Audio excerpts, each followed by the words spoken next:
Avant qu'on ne continue dans l'émission, on va marquer une petite pause pour suivre un reportage de notre équipe sur des élèves qui donnent leur avis sur les avantages et bien entendu les inconvénients des outils numériques. On suit le reportage et on revient.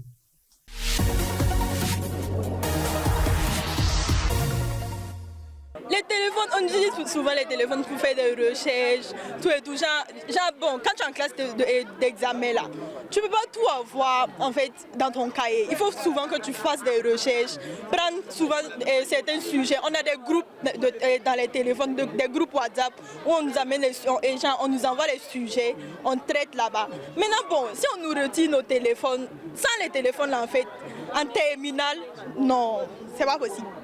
Quand on explique les cours en classe, tu peux aller chercher dans le téléphone une autre manière de comprendre. Par exemple, on m'avait expliqué un cours d'SVT sur le microscope. Quand je suis partie, j'étais malade, je suis partie à l'hôpital. J'ai demandé au médecin d'avoir un microscope. Il m'a montré, il m'a posé des questions, j'ai répondu. Arrivé à la maison, j'ai demandé le téléphone à ma mère. Mais j'ai mis des vidéos sur le microscope et j'ai appris. Maintenant, quand je suis partie composer le devoir, j'ai eu 19 sur 20. Le téléphone est plutôt un outil qui aide à apprendre en fait. À l'aide des applications ou qui nous donnent des exercices en fait. De l'intelligence artificielle qui nous donne des exercices qu'on peut traiter et voir les résultats tout juste après en fait. Du coup, ça nous aide beaucoup. Le téléphone portable peut être un outil de distraction de temps en temps, mais qui nous aide beaucoup à apprendre. Mon téléphone ne m'aide pas, ça me distrait au contraire.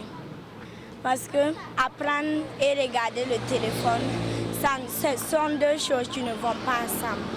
Maintenant, si toi tu veux bosser et puis tu utilises le téléphone pendant que tu bosses, tu laisses, genre tu reçois des messages, tout et tout. C'est ça qui amène la distraction en fait. Sinon, utiliser le téléphone là, je trouve plus que non, ça nous avantage. Ça peut me distraire parce que quand je prends, j'ai envie de regarder, d'écouter des musiques. Par exemple, K-pop de Hunters. Mais maintenant, deux fois aussi, quelque chose me dit d'apprendre et j'apprends. Ça me distrait parce que en jouant à des jeux sur mon téléphone, je peux ne pas voir l'heure passer. Et du coup, oublier d'apprendre quoi. Du coup, c'est un peu ça. Si on me retire mon téléphone, j'aurai beaucoup de choses. Parce qu'actuellement, mon téléphone, ça m'aide tellement beaucoup en fait. Je fais des recherches, tout et tout dedans. Donc si on me retire mon téléphone, mon niveau même en classe peut baisser. Ça va me faire mal. J'ai envie d'apprendre et j'ai envie de jouer avec, mais si on retire, je ne pourrai plus prendre des photos. Je serais contente parce que le téléphone ne m'aide pas pendant les cours. Retour sur notre plateau. Alors, Monsieur Soré, alors vous êtes enseignant, je l'avais dit à l'entame de l'émission. Vous avez suivi le reportage. Tout de suite et maintenant, quelles sont vos impressions après avoir écouté ces élèves? Bien, après avoir écouté ces élèves, je dirais que c'est la réalité, la plate réalité qu'on a aujourd'hui concernant justement la problématique de l'utilisation du numérique par les élèves. Voilà. Beaucoup n'ont pas compris que en réalité le numérique est là comme un outil d'aide, d'accompagnement.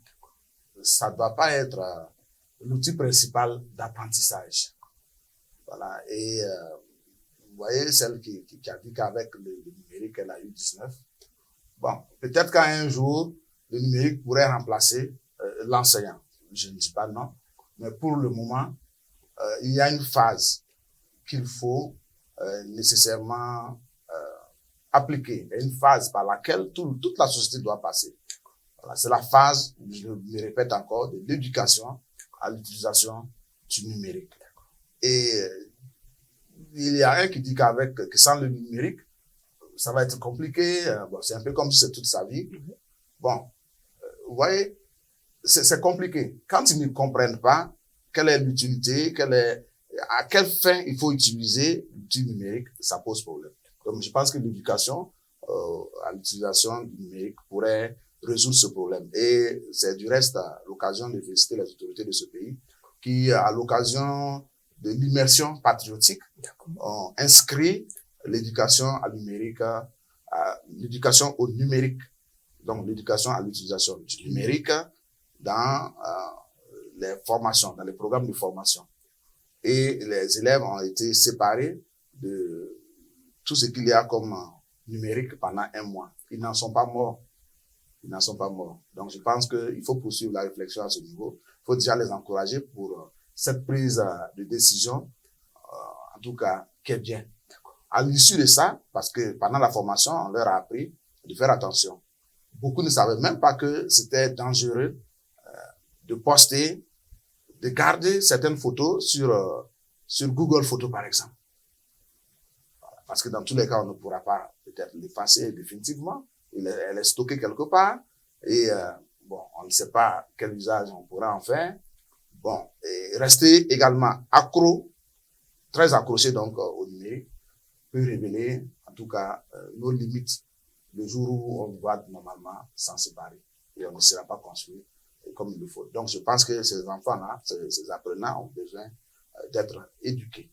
Et c'est là où il faut prolonger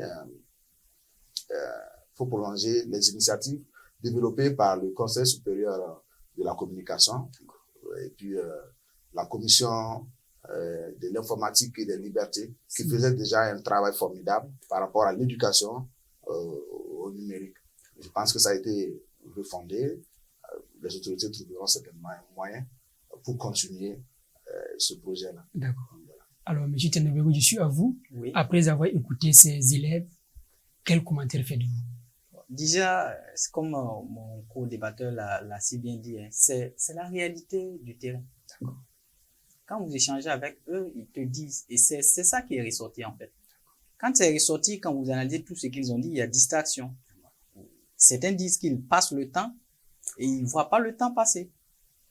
Donc là, il y a des questions en gestion de temps qui rentrent en ligne de compte. Il y a certains qui disent aussi, sans le téléphone, ils pourront rien faire. Il y a une même qui est partie jusqu'à dire que son niveau va baisser. Donc là, déjà, on sent déjà une addiction. Elle pense que sans le téléphone, elle peut pas avancer. Voilà. Il y a tous ces éléments-là qui rentrent en ligne de compte. Et comme je l'avais dit tantôt, c'est des adolescents. Et à l'adolescence, le sens tiré vers l'autonomie nous amène à nous isoler. Et on s'isole de nos parents, on s'isole de notre communauté et on s'ouvre au monde. Et quel monde?